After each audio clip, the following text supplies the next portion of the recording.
Michael, how are you?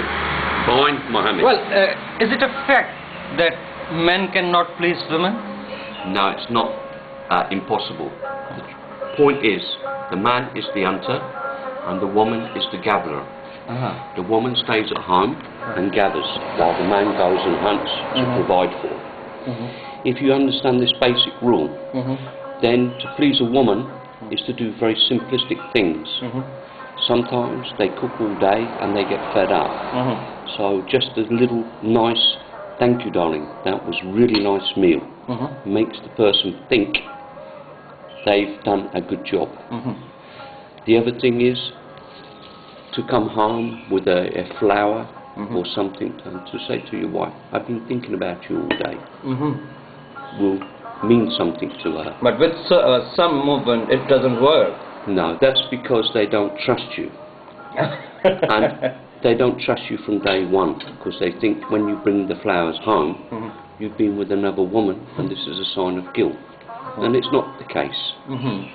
Most people are faithful to each partner.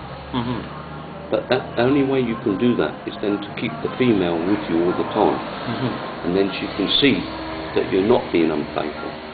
That's impossible. It is impossible. But then we also have different feelings which we don't mention. And I think sometimes it's best to talk to the woman and to try to understand her. Once you understand her, then you can give what she wants, rather than just give what you think she wants. But so many men have given so much to their women, but still they are not happy. And they cannot be happy. Happiness is about sharing life, sharing beliefs. If you've got a woman... Even that has been done too. No, then? if you have a woman who her hobbies are maybe swimming, maybe sport, and your hobbies are sitting at home in front of the TV, then you're going to have two different people, and it's very difficult to keep the relationship going. So when you... But men and women are totally opposite. Most of Yes, the cases. because a man is a hunter. The thinking is totally different. Yes, a man is a hunter because he has to provide, and a woman is a gatherer. The man goes out and hunts, the woman puts the stuff away for security. But this concept is changing now. It's Women not- are also hunters now. it's- Working women, for example. It's the concept is changing, but the genes in the body doesn't change. There's a very simple... So this gender is just bullshit. I think it is. This gender philosophy and all these women right organization and all those women who like Arundhati Roy, it's all bullshit. There's a very simple form. I remember in America you can do tests, and the tests are very simple, and it actually gives you exactly what you are.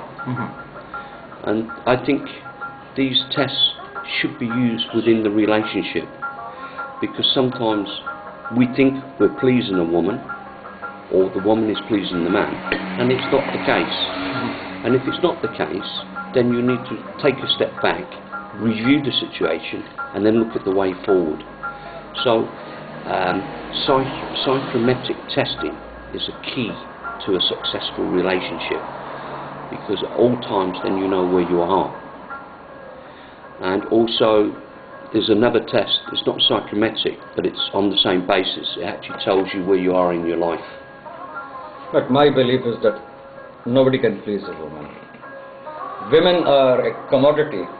No, they're not a commodity. Women are something, creatures that nobody can please. No, I mean you could say a man's a commodity. Adam could not please his woman. No, with the apple. She forced him to eat the apple. I don't... Or the wheat. Yeah, but Mohammed, what you've got is a female there using her methods to seduce, to control, to persuade the man. You know, they're doing it for a purpose, and this is what they do. If there's no food at home, the woman uses her methods to get the man to go and get the food. No, the rich families are not happy. It's not the question of food here. I quite agree. Rich or poor doesn't make you happy. Having money doesn't bring happiness. I've already told you from friends, I see that they are very, very wealthy. They have all the toys, but they're not happy. I see people which drink all day, they're alcoholics. I see people going to bed because the husband's not satisfied. I myself have been with married women, and when you look into it, the reason why you're going to bed with them, not because of just the sex, they want a feeling, they want to belong to someone, to be loved. And this is where we're coming back at the start of our conversation. Men do not appease women, and if you satisfy your woman, then the woman is okay. But you know, in Islam, a man can have 4 wives.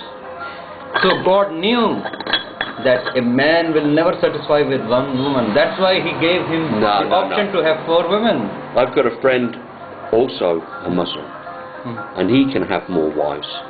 What that was in the old days this is a step back in time. This was to regenerate children. The world, if we had no children for 10 years or 20 years, the world would cease. So we have to regenerate children. As you get older, you will not have a pension if there was no children. So the reason why the 4 wives is because of the children. I don't think so. Well, because you know, there's a reason for everything in life. Muslims have many wives, and from each wife they have many children. And we also go back to the culture that the male in children is stronger than the female. But that's, again, we're going back in time.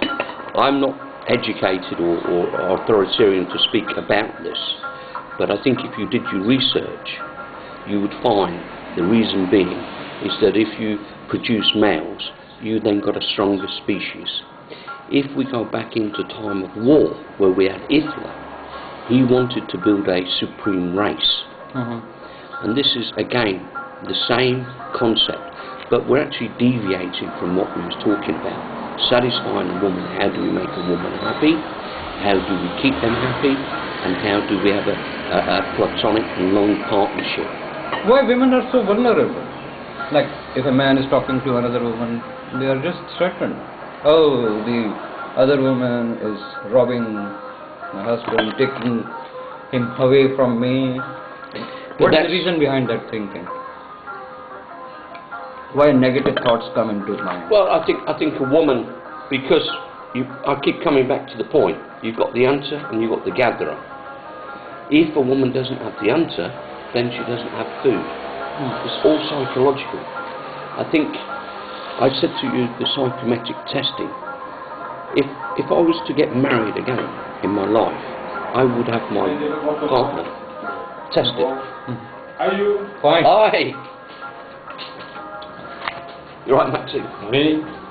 And this would reveal a great deal about her and a great deal about me. And I think we all get married, and marriage back in the 60s, 70s was peer pressure.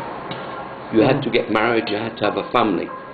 We're seeing that the introduction of birth control, more knowledge about it now, is changing. The woman is now saying, I want to be satisfied, I don't need to marry you, I can go and be satisfied. So we are seeing a change in generation. But why women are so possessive? Why are they possessive? Of course they're possessive. Men are not that possessive. No, a man is a hunter. He goes out and kills, gets the food, and that's the end of it.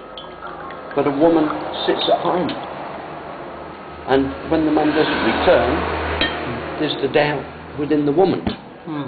And then that doubt materialises and then keeps going and going and going, and then becoming more and more possessive. You just talk about marriage, but the concept of marriage is going down. But it's not changing. It's vanishing. Now, It's changing. Now relationship has replaced it. Yeah. Because in your system, if a man divorces his wife, he ends up giving her all his fortune. So that's why men and women now live under one roof. They would produce children, but they will not marry. Well, I agree with Is what it a you, good? I agree. good With, thing? I agree with what you said, but in England we do have the law where it's common law life. If you live with a woman for so long, she's also entitled to 50%, Even if you have not married her. even if you're not married. But But not in Germany. it doesn't seem to be an issue because obviously going to court's a long case to fight. Yeah. I think what we're seeing is that back in the days of the Beatles, we saw a revolution of sex, free love, contraception, and now we see the younger children having sex at an early age. What we're seeing is a change in society. We're seeing that when you was young, you had to go and just have basic things was a luxury. Now we're seeing luxuries being everyday items. Yeah. It's a changing world. Thank you, Michael, for this thoughtful conversation.